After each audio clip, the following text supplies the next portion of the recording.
Hi there, Joan Kosmachuk, your seasonal color, style, and confidence coach, and I want to talk to you today about the limitations of a color palette because this is a really hot topic. It's one of the reasons why sometimes I say to someone, have you ever had your colors done? They say, no, I don't really like the idea of having a limited number of colors. I feel that would be really restrictive, and that's just not for me.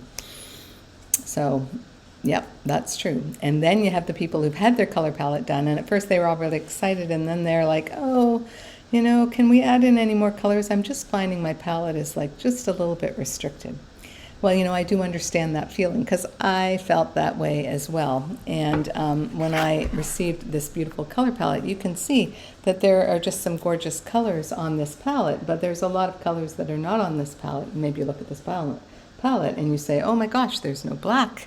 There's a lot of colors missing there that she's not going to be able to. What's she going to wear in the winter? Those are all very light colors. Like, that's going to be very, very limiting for her. And maybe that thought crossed my mind a time or two as well. And I think it often happens when we first go shopping. We're very excited about the palette. We're like, oh, we love these colors. They're gorgeous. Oh yeah, we can see how they're going to look fabulous on us. And then we get into the store and we go shopping. And we are not used to doing what I call color forward shopping, unless you're shopping for, maybe something for a wedding where you've been asked to wear a particular color. But normally we let other things drive our shopping, right? So I don't know what it is for you. It might be price point. It's like, oh, I'm going straight to the sale rack. It might be style or brand, like, oh, I love to wear Ralph Lauren, so I'm going right to that, section in the department store. We have something that drives us. Maybe it's the particular garment we're looking for. I'm looking for pants today, so I'm going only to look at pants. But we are not used to saying, okay, I'm coming into a store and I'm looking for coral. And if there's not coral in the store, yeah, time for me to leave. And maybe I look at 10 more stores and there's no coral. And then now what am I going to do? I can't find my coral, right? So we're not used to shopping that way, and it's a little bit frustrating for us, particularly if our colors are not immediately found in the stores that we're used to shopping in. So I want to talk, how do you handle that? Well, the way a lot of people handle it is they say, well, I'm just going to cheat a bit on my palette. Like, it's close enough, I used to wear this color before and nobody ever thought it looked bad, or, I think I can get away with this one, extra shade of whatever. And we make those compromises, and then we're right back to where we were. The very thing that brought us to have our color palette done was we had a lot of clothes in our closet and we didn't feel great about any of them. So I want to just really encourage you. It's kind of like when you're put on any sort of diet restriction, whether you do that to lose weight or you do it for health reasons, or you just say, I know I've gained a lot of new information about what healthy eating is, and I want to age well, and so I'm going to start to make really significant changes in my diet, that are going to support me and my health goals. If you're doing that, the temptation is going to come quite quickly, right? Like, oh, I just wish I could still have XYZ, or, I'm kind of sick of this limited, diet protocol, or I just can't even think of another way to make a creative dish out of this particular vegetable, or whatever the case may be. So we experience that in other areas of our life where we have these limitations, and we have to make a decision whether our end goal is important enough to us to sort of overcome those limitations and live within them.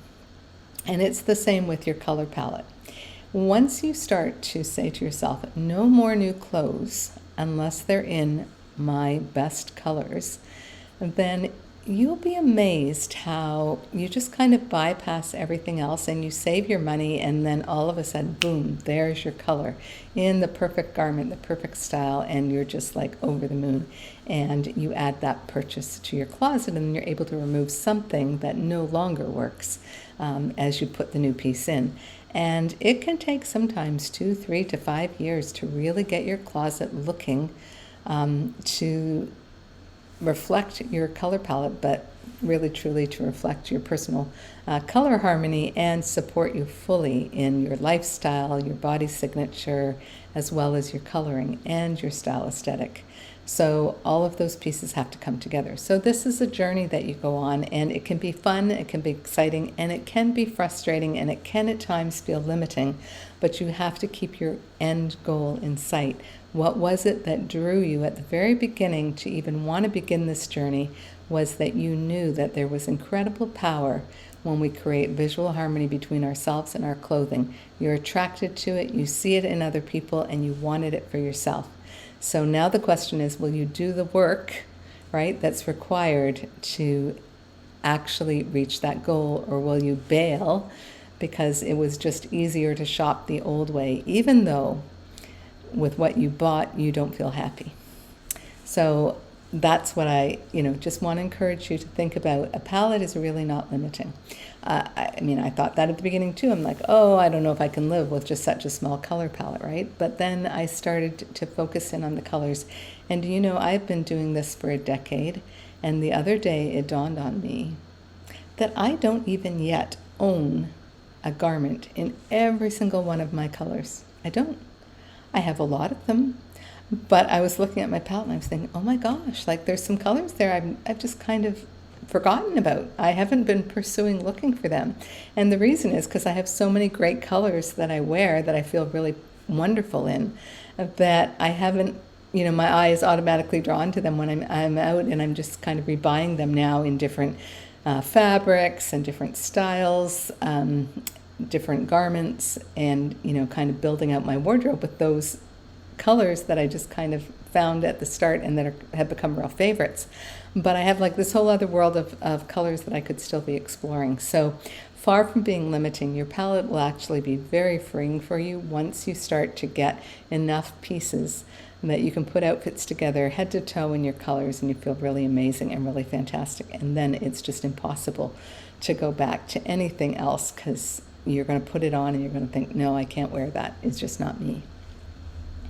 I'll tell you a cute little story, and with this I'll close. Lois Marlowe Scott, who worked with Suzanne Cagill, when she first came to Suzanne to have her palette made, she'd had to save up. This was in the 70s, and she, needed to save a little bit of money every week to be able to make this very considered purchase. And Suzanne at that time was giving fairly small palettes. And so you could get your basic palette, and then after that you would, get an extension. Now, obviously, some people who just, got a lot more color would have a bigger basic palette, but her basic palette, Lois's basic palette from Suzanne, was quite limited in the number of colors, and she just thought, oh my goodness, I can't live with such limitations, so I guess I'm going to have to, save up my money and go back for the extension. So she was squirreling away her money, and she went back about 6 months later, and she said, brought her palette to Suzanne, and she said, I would like an extension. And Suzanne looked at her and said, my dear, you are not yet wearing all of the colors I've given you. And she wouldn't do her extension until Lois had curated first the initial palette in a wardrobe. And she laughs about that story, but it really, I think, is part of Suzanne's genius, that she was encouraging women to really get to their core color harmony, their hair, their skin, their eye color, and then, add on the other colors as you go, but to really have a solid understanding of how you look and to have that wardrobe that was in your inherent color harmony as a base on which to build. And so if you are still struggling with the limitations of your color palette, but you feel confident that those colors are the right colors for you, then I want to encourage you to just kind of dig your heels in, pick one color on your palette, determine that you're going to shop for that until you find something fabulous in it, and then just take it color by color and build out that beautiful color harmony that will be visually harmonious with you. If you need more help, I have a course exploring your seasonal color palette. You don't have to have had your palette done by me to benefit from that. We talk about every color on your palette, how to shop for it, how to wear it, how to pair it, and even how to find those harder to find colors. So I think you'll find that really helpful. I'll put the link below to the Color and Style Academy, and I hope to see you there. Bye for now.